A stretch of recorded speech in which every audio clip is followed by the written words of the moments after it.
I have a message directly from the President, and I quote, "Based on the fact that there's a substantial chance of negotiations that may or may not take place with Iran in the near future, I will make my decision whether or not to go within the next 2 weeks." That's a quote directly from the President for all of you today. Iran প্রশ্নে Donald Trump জল মাপছেন। যুদ্ধে নামার ব্যাপারে 2 সপ্তাহের মধ্যে সিদ্ধান্ত নেবেন বলে জানিয়েছে আমেরিকা। অন্যদিকে তেল আবিবে দফারফা করতে উদ্যোগী ইরান। 85 বছরের আয়াতুল্লাহ খামেনির কাছে যুদ্ধবাজ ইসরায়েলকে এই মুহূর্তে অসহায় মনে হচ্ছে। ইরানের সিজল মিসাইল আকাশে চক্কর কেটে যখন ইসরায়েলের ভূখণ্ডে ঢুকছে, শক্তিশালী আয়রন ডোম প্রতিরোধী সিস্টেমও তাকে রুখতে পারছে না। বেঞ্জামিন নেতানিয়াহু ক্রমাগত হোয়াইট হাউসে ডায়াল করছেন, কিন্তু কোটি টাকার প্রশ্নটা হচ্ছে আমেরিকা ঠিক কবে যুদ্ধে নামবে। তার চেয়েও বড় প্রশ্ন, আমেরিকা যুদ্ধে নামলে কি পাল্টা ইরানের পাশে এসে দাঁড়াবে রাশিয়া আর চীন? তেমনটা হলে মধ্যপ্রাচ্যের আকাশে ভয়ঙ্কর যুদ্ধ শুরু হবে, যা গোটা বিশ্বকে কাঁপিয়ে দিতে পারে। গতি প্রকৃতি কিন্তু সেই দিকেই এগোচ্ছে। বর্তমান বিশ্বের সবচেয়ে বিতর্কিত রাজনৈতিক চরিত্র বেঞ্জামিন নেতানিয়াহু পৃথিবীকে সেই দিকেই ঠেলে দিচ্ছেন, যার অনিবার্য পরিণতি অসংখ্য সাধারণ নিরীহ মানুষের মৃত্যু। নমস্কার, আমি মধুরিমা ভৌমিক, আর দৈনিক সংবাদ অনলাইনে আপনারা দেখছেন সত্যি আসলে বেদনাদায়ক। যুদ্ধ বিশেষজ্ঞদের চমকে দিয়ে ইরান নিজের অন্যতম সেরা অস্ত্রটি প্রয়োগ করে দুনিয়ার সামনে নিজের শক্তি দেখিয়ে দিয়েছে। ইসরায়েলকে লক্ষ্য করে ইরান সিজিল নামের সুপারসোনিক মিসাইল দেখেছে। সুপারসোনিক মানে যেটা শব্দের চেয়ে 3 থেকে 4 গুণ গতিতে উড়ে যায়। যুদ্ধের 6 দিনের মাথায় এই প্রথম সিজিল বের করেছে ইরান। এটা solid fuel medium range ballistic missile. এর রেঞ্জ 2 থেকে 2500 কিলোমিটার।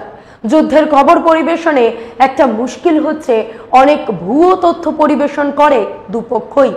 ইসরায়েল জানিয়েছে ইরানের সিজিল মিসাইল তাদের একটি গাড়িতে সামান্য ক্ষতি করেছে মাত্র। সিজিলের বৈশিষ্ট্য হচ্ছে এটা হাওয়ায় নাচতে নাচতে উড়ে যায়, ফলে প্রতিপক্ষের এয়ার ডিফেন্স সিস্টেম সিজিলকে আটকাতে পারে না। ইরান থেকে মাত্র 7 মিনিটে এই মিসাইল ইসরায়েলের ভূখণ্ডে পৌঁছে গেছে। এর আগে ইরান ইসরায়েলের হাইফা বন্দর থেকে শুরু করে রাজধানী তেল আবিব সহ একাধিক শহরে হামলা চালিয়েছিল সুপারসোনিক ফতে-1 মিসাইল দিয়ে। খেলার দুনিয়ায় একটা চালু লব্জ আছে। খেলার শুরুতেই নিজের শক্তিকে তুঙ্গে তুলতে নেই, একে একে হাত পা খুলতে হয়। ইসরায়েল এই জায়গায় ভুল করে ফেলেছে। ইরানকে সম্ভবত তারা হামাস, হেজবুল্লাহ কিংবা হুথি জঙ্গিদের মতো কোনো শক্তি ভেবে একেবারে শুরুতেই সর্বোচ্চ পর্যায়ে মিসাইল দেখেছে। ইরানের আণবিক কেন্দ্রগুলোর উপর ক্ষেপণাস্ত্রের হানা দিয়েই সংঘর্ষের সূচনা করেছে ইসরায়েল। তাতে প্রাণ হারান বেশ কিছু ইরানের শীর্ষস্তরের সেনা আধিকারিক, সেই সঙ্গে আণবিক প্রকল্পের সঙ্গে যুক্ত বিজ্ঞানীরা। ইসরায়েল যে তাদের আন্ডার এস্টিমেট করেছিল ফতে-1, তারপর এখন সিজিল বানে সেটা বুঝিয়ে দিচ্ছে ইরান। তেল আবিবের কাছে সরোকা মেডিকেল কলেজকে লক্ষ্য করে মিসাইল দেখেছে ইরান। ওই হাসপাতালের বিধ্বস্ত ছবি, ভিডিও আন্তর্জাতিক সমাজ মাধ্যমে ছড়িয়ে পড়েছে। এই হামলায় 71 জন জখম হয়েছেন বলে খবর। এই হামলার প্রত্যুত্তরে ইসরায়েলের প্রতিরক্ষা মন্ত্রী খামেনিকে উদ্দেশ্য করে কাজ বলেছেন, ইরানের কাপুরুষ স্বৈরাচারী শাসক বাংকারে ঢুকে বসে আছেন আর ইসরায়েলের হাসপাতালে, আবাসনে মিসাইল ছোড়ার নির্দেশ দিচ্ছেন। এগুলোই যুদ্ধাপরাধ। এই অপরাধের দায় খামেনিকে নিতে হবে। পাল্টা ইরান বলেছে চোরের মায়ের বড় গলা।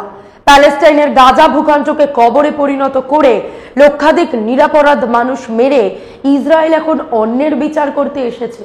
ইসরায়েল ঘাবড়ে গেছে, তার বড় কারণ ইরান তাদের যুদ্ধাস্ত্রের ঘাঁটিগুলি নিশানা করে ক্ষেপণাস্ত্র ছুড়ে চলেছে, যা থেকে স্পষ্ট মোসাদ যেমন ইরানে চরবৃত্তি চালিয়েছে, একইভাবে ইসরায়েলেও চরবৃত্তি চালিয়েছে ইরানি গুপ্তচরের দল। ইরানকে হুঙ্কার দিয়েছে আমেরিকাও।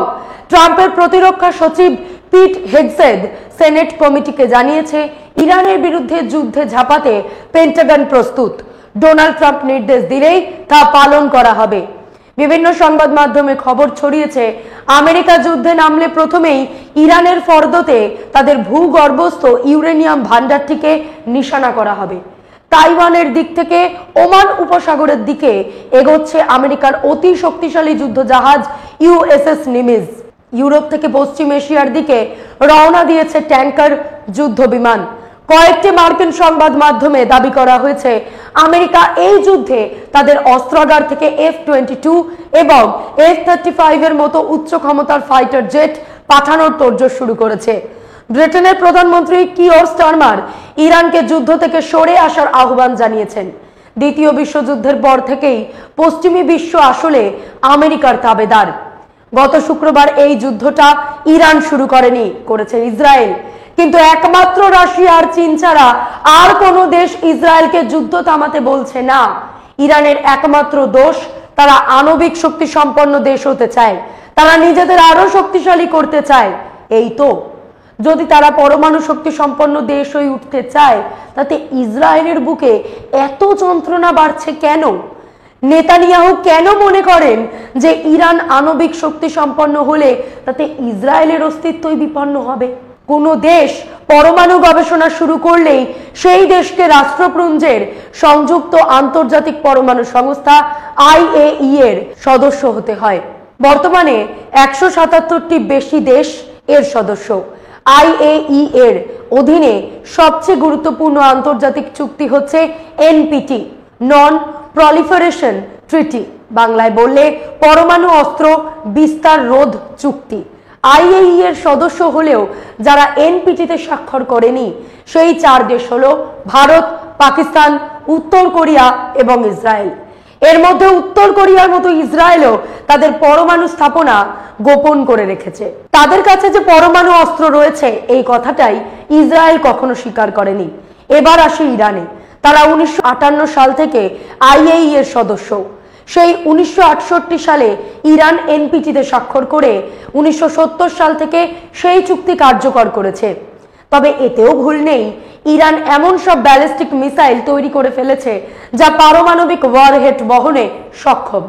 তারাও নিজেদের পরমাণু অস্ত্রের সম্ভার গোপনে রেখেছে। ফলে একই অপরাধে ইসরায়েলও দোষী।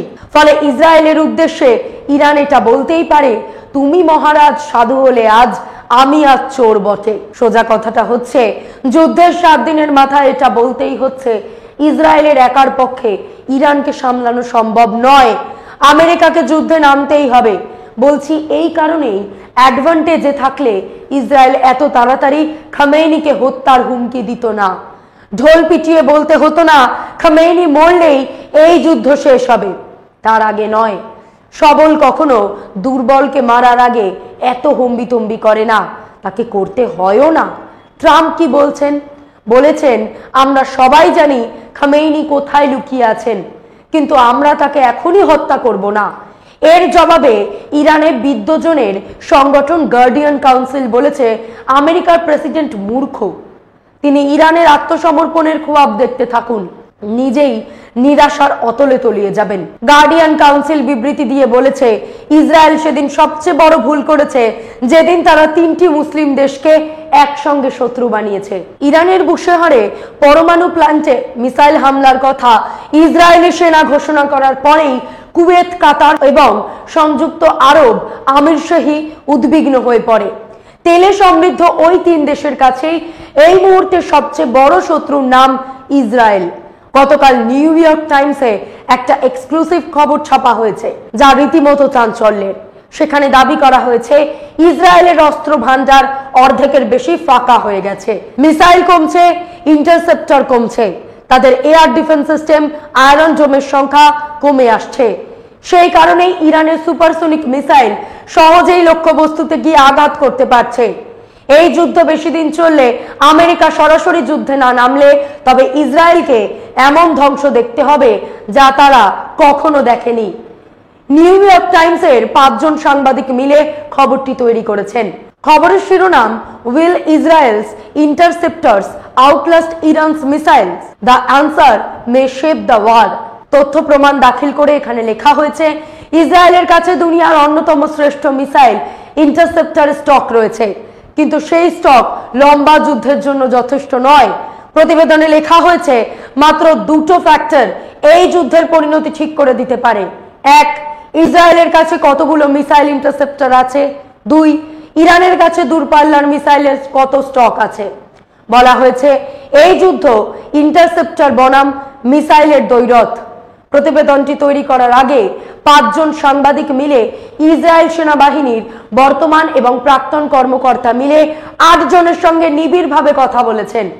নিউ ইয়র্ক টাইমসের এই প্রতিবেদনে লেখা হয়েছে 7 দিন আগে যখন ইসরায়েল যুদ্ধটা শুরু করলো তখন দেখা যাচ্ছিল তারা ইরানের একেবারে নির্দিষ্ট লক্ষ্যবস্তুতে একের পর এক আঘাত হানতে সক্ষম হচ্ছে, অথচ অন্যদিকে ইরান মিসাইল দাগলে ইসরায়েলের এয়ার ডিফেন্স সিস্টেম সেগুলো প্রতিহত করে দিচ্ছে। কিন্তু ক্রমশ যুদ্ধের কৌশল বদলে ফেলে ইরান। শুরুতেই নিজেদের শক্তি তারা জাহির করেনি, এখন করতে শুরু করেছে ধীরে ধীরে। ইরানের আক্রমণের তীব্রতা দেখে ইসরায়েলি সিকিউরিটি এস্টাবলিশমেন্ট দেশের এয়ার ডিফেন্স সিস্টেমের দ্রুত কমতে থাকা স্টক নিয়ে চিন্তিত। ডিফেন্স সিস্টেমের অ্যারো ব্যাটারি এবং সংশ্লিষ্ট ইন্টারসেপ্টরের স্টক দ্রুত ফাঁকা হচ্ছে। পাশাপাশি ওয়াল স্ট্রিট জার্নাল এবং ফাইন্যান্সিয়াল টাইমসের রিপোর্টে লেখা হয়েছে ইসরায়েলের কাছে আর মাত্র 12 দিনের ইন্টারসেপ্টর স্টক আছে। CNN এর প্রতিবেদনে বলা হয়েছে ইরানের অস্ত্রাগারে রয়েছে 20,000-এর বেশি মিসাইল, যা 100 দিনের স্টক। গতকাল থেকে ইসরায়েল লক্ষ্য করে 150 থেকে 200 মিসাইল ছুটছে ইরান। মিসাইলের বাইরে রয়েছে ইরানের ড্রোনের বড় সম্ভার। ড্রোনের সংখ্যায় ইরান গোটা বিশ্বের মধ্যে শীর্ষস্থানীয় একটি দেশ। ইরানের সিজ্জল মিসাইলের হামলার পর আমেরিকাও বুঝে শুনে পদক্ষেপ ফেলতে পারে বলে শোনা যাচ্ছে। ছোট থেকে আমাদের শেখানো হয় নিজের লড়াই সারা জীবন নিজেকেই লড়তে হয়, কারোর মুখাপেক্ষী হয়ে থাকতে নেই। ইসরায়েল কি তাহলে এই জায়গাতেই ভুল করে ফেললো? 13 জুন তারা ইরানে মিসাইল দেখে যুদ্ধের দামামা বাজিয়েছিল শুধু এটা ভেবেই যে আমেরিকা খুব তাড়াতাড়ি যুদ্ধক্ষেত্রে তাদের পাশে এসে দাঁড়াবে। সত্যি বলতে কি, কানাডায় G7 এর সফরসূচি ছেটে ট্রাম্পের তড়িঘড়ি ওয়াশিংটন ফিরে আসার পর অনেকেরই মনে হচ্ছিল আমেরিকার যুদ্ধে নামা হয়তো সেফ সময়ের অপেক্ষা। ট্রাম্প নিজেও বলেছিলেন একটু সবুর করুন, আমি কখন কি করব কেউ জানে না। গতকাল তিনি বলেন যুদ্ধে নামার ব্যাপারে আমেরিকা 2 সপ্তাহ বাদে সিদ্ধান্ত নেবে। এক কথায় ট্রাম্প জল মাপতে চাইছেন। এখন বোঝা যাচ্ছে আমেরিকাকে যুদ্ধের ময়দানে টেনে আনার কাজটা নেতানিয়াহুর পক্ষে এতটাও সহজ নয়। উল্টে যা কেউ কল্পনাও করতে পারেনি, সেই আমেরিকা ইরানের মিসাইলের তীব্রতা দেখে কাতারে অবস্থিত নিজেদের আল ইউদেইদ এয়ারবেস থেকে ফাইটার জেট সরাতে শুরু করেছে। মধ্যপ্রাচ্য জুড়ে আমেরিকার 8টি স্থায়ী বিমান ঘাঁটি রয়েছে, পাশাপাশি আছে 11টা সামরিক পরিকাঠামো। আমেরিকার এয়ারবেস কাতারে আছে, কুয়েতে আছে, তুরস্ক, জর্ডন, ইরাক কোথায় নেই? মধ্যপ্রাচ্যের এই সমস্ত সামরিক ঘাঁটিতে মোতায়েন রয়েছেন প্রায় 50,000 মার্কিন সৈন্য। কাতারের এয়ারবেস থেকে আমেরিকার ফাইটার জেট সরিয়ে নেওয়াটা অবশ্যই খুব তাৎপর্যের ইঙ্গিত। ইসরায়েল যে ঘাবড়ে গেছে তার আরও একটা দৃষ্টান্ত ইসরায়েলের প্রাক্তন উপ প্রতিরক্ষা মন্ত্রী, লেবার পার্টির নেতা মেইর মাসরি হিব্রু বা ইংরেজির বদলে আরবি এবং উর্দুতে নিজের এক্স হ্যান্ডেলে বলেছেন, ইরানের পর এবার আমরা পাকিস্তানের পারমাণবিক কর্মসূচি বন্ধের চিন্তা করছি। মাসেরি কোনো সরকারি পদে না থাকলেও ইসরায়েলি রাজনীতি এবং কৌশল নির্ধারকদের মধ্যে তিনি অত্যন্ত প্রভাবশালী বলেই বিবেচিত হয়ে থাকেন। এখানেও টাইমিং লক্ষণীয়। যেই সময় প্রেসিডেন্ট ট্রাম্প পাকিস্তানের সেনা প্রধানের সঙ্গে হোয়াইট হাউসে একান্ত মধ্যাহ্নভোজ করছেন, সেই সময় বকলমে পাকিস্তানকে চমকাচ্ছে ইসরায়েল। আসলে এই সবই ইসরায়েলের আমেরিকাকে তাতানোর কৌশল। কোম শহরের কাছে একটা পাহাড়ের নিচে মাটি থেকে প্রায় 80 থেকে 90 মিটার গভীরে ইরানের ফর্ডো নিউক্লিয়ার সেন্টার রয়েছে। এটা ইরানের সবচেয়ে সংরক্ষিত এবং আলোচিত ইউরেনিয়াম সমৃদ্ধকরণ কেন্দ্র। এই ফর্ডো নিয়েই আমেরিকার যত মাথা ব্যথা, এই নিয়েই ইসরায়েলের যত বুকে ব্যথা। ফর্ডোতে IR-1 এবং IR-6 এই 2 ধরনের সেন্ট্রিফিউজ ব্যবহৃত হয়, যা পরমাণু অস্ত্র তৈরির মাঝারি স্তর। IAEA এর রিপোর্ট বলছে ফর্ডোতে 3000-এর বেশি সেন্ট্রিফিউজ রয়েছে। ঘটনা হচ্ছে ফর্ডো নিউক্লিয়ার সেন্টার মাটি থেকে এতটাই গভীরে অবস্থিত যে সাধারণ বাংকার বা ব্রেকার বোমায় এই স্থাপনা ধ্বংস করা যায় না। 19 জুন প্রকাশিত আল জাজিরার একটি প্রতিবেদন, what is Iran's Fordow nuclear facility and could US weapons destroy it, দাবি করা হয়েছে আমেরিকার প্ল্যান ছিল ফর্ডোতে সার্জিক্যাল স্ট্রাইকের মতো কিছু করে বোমা মেরে সেটাকে ধ্বংস করে দেওয়া। যে কোনো বোমায় ফর্ডো ধ্বংস করা সম্ভব নয়। মাটির এত গভীরে হামলার জন্য লাগে বাংকার বাস্টার বম্ব। এটা শুধু আমেরিকার কাছেই আছে। আল জাজিরা লিখছে, আমেরিকার টার্গেট ছিল ইরানের কোনো শহরে হামলা না করে সরাসরি ফর্ডোতে হামলা করে সেটাকে ধ্বংস করে দিয়ে যুদ্ধে ইসরায়েলকে জয়ী ঘোষণা করে দেওয়া। এই প্ল্যান নিয়ে আরো গভীরে আলোচনা করতেই নাকি ট্রাম্প তড়িঘড়ি G7 বৈঠক থেকে দেশে ফিরে আসেন। ওয়াশিংটনে পেন্টাগনের কর্তাদের সঙ্গে বৈঠকের পরেই ট্রাম্পের মত বদলে যায়। বিভিন্ন সূত্রে খবর, বৈঠকে পেন্টাগনের কর্তারা প্রেসিডেন্টকে জানান বাংকার মাস্টার বোমা মাটির অনেক গভীরে গিয়ে হামলা করতে পারে, এটা একদম ঠিক, কিন্তু মুশকিলটা হচ্ছে আজ পর্যন্ত এই বোমাটা একবারও ব্যবহার করা হয়নি। পেন্টাগনের কর্তারা বৈঠকে প্রশ্ন তোলেন, আমেরিকার হাতে থাকা এমন ব্রহ্মাস্ত্র প্রথমেই এমন একটা যুদ্ধে ব্যবহার করা হবে যেই যুদ্ধের সঙ্গে আমেরিকার অস্তিত্ব ওতপ্রোতভাবে জড়িয়ে রয়েছে। এটা কি একটু বেশি ঝুঁকি নেওয়া হয়ে যাচ্ছে না? এই বোমা কাজ করবেই, 99% নিশ্চিত কাজ করবে, কিন্তু বাকি 1% যদি কাজ না করে, যদি বোমা মারার পরেও ফর্ডো পুরোপুরি বিধ্বস্ত না হয়, সেই ক্ষেত্রে আমেরিকার অতি গর্বের ডিফেন্স সিস্টেমে কালির দাগ তো লাগবেই। তার উপর আমেরিকার অস্ত্রের যে বিশাল বাণিজ্য, তার গায়েও আঁচ পড়বে। আমেরিকা কি করবে তার দুটো সম্ভাব্য ব্যাখ্যা। এক, ইরান ইস্যুতে ট্রাম্পের অবস্থান বদলের ধারাবাহিকতা দেখে মনে হচ্ছে তার সুস্পষ্ট কোনো কৌশল বা লক্ষ্য নেই। দুই, ট্রাম্প ইরানের বিরুদ্ধে যুদ্ধ উন্মাদনামূলক বাগাড়ম্বর করে আসলে ইরানকে তার পরমাণু কর্মসূচি পুরোপুরি পরিত্যাগে রাজি করাতে চাইছেন। এখানে একটা তৃতীয় পক্ষের সম্ভাবনাও রয়েছে, সেটা হলো যুক্তি ছাড়াই তাৎক্ষণিক সিদ্ধান্ত নেন ট্রাম্প। মোট কথা, এখনো ট্রাম্পের অবস্থান to be or not to be, নামতেও পারেন আবার নাও নামতে পারেন। সর্বশেষ বৃহস্পতিবার হোয়াইট হাউস জানিয়েছে এই যুদ্ধে আমেরিকা জড়াবে কিনা সেই বিষয়ে ট্রাম্প আগামী 2 সপ্তাহের মধ্যে সিদ্ধান্ত নেবেন। এই ঘোষণাই বলে দিচ্ছে ফ্রন্ট ফুট থেকে ব্যাক ফুটে চলে এসেছেন ট্রাম্প। ইরানকে নিঃশর্তে আত্মসমর্পণের হুমকি থেকে 2 দিনের মধ্যে 2 সপ্তাহের সময় কেন চাইল আমেরিকা, এটা বুঝতে হবে। যুদ্ধ বিশেষজ্ঞদের বড় অংশ বলছেন ট্রাম্পের ধীরে চলো নীতির কারণ ইসরায়েলের 7 স্তরীয় এয়ার ডিফেন্স মেকানিজম আয়রন ডোম সেটা কার্যত অকেজো হতে বসেছে। নষ্ট না হলে ইরানের সিজ্জুল মিসাইল কখনোই তেল আবিবের কাছে সোরোকা হাসপাতালে আঘাত হানতে পারত না। সংবাদ সংস্থা এএফপি জানিয়েছে বৃহস্পতিবার আমেরিকাকে সতর্ক করেছে রাশিয়া। রাশিয়ার বিদেশ মন্ত্রকের মুখপাত্র মারিয়া জাখারোভা জানান, আমেরিকা ইরানে হামলা চালালে তার পরিণাম ভয়ঙ্কর হবে। ওয়াশিংটনকে সতর্ক করে তিনি বলেন, ওই ধরনের পদক্ষেপ গ্রহণ করলে পুরো পরিস্থিতি ঘেঁটে যেতে পারে, তাতে পরমাণু বিপর্যয় ঘটতে পারে বলেও উদ্বেগ প্রকাশ করেছে রাশিয়া। এই আবহে পুতিন আর চীনের প্রেসিডেন্ট শি জিনপিং এর মধ্যে ফোন আলাপ হয়েছে। ক্রেমলিনের তরফে জানানো হয়েছে 2 রাষ্ট্রপ্রধানই ইরানে ইসরায়েলি হানার সমালোচনা করেছেন।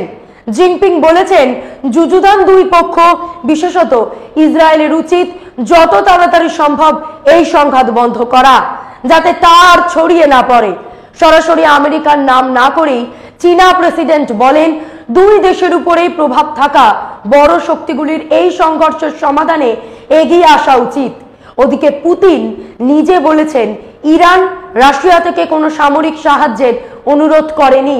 সবশেষে বলি, এতক্ষণ যা বললাম সেই ঘটনাক্রম থেকে স্পষ্ট, ইসরায়েল ইরান যুদ্ধ লম্বা চলবে। আমেরিকা নিজেকে গুটিয়ে রাখলে ইসরায়েলের অবস্থা কিন্তু সত্যি সঙ্গীন হয়ে যাবে। আজ এই পর্যন্তই। এমন আরো বিষয় জানতে অবশ্যই সাবস্ক্রাইব করুন, লাইক, কমেন্ট আর শেয়ার করুন। দেখতে থাকুন দৈনিক সংবাদ, শুধু না আমি যথেষ্ট।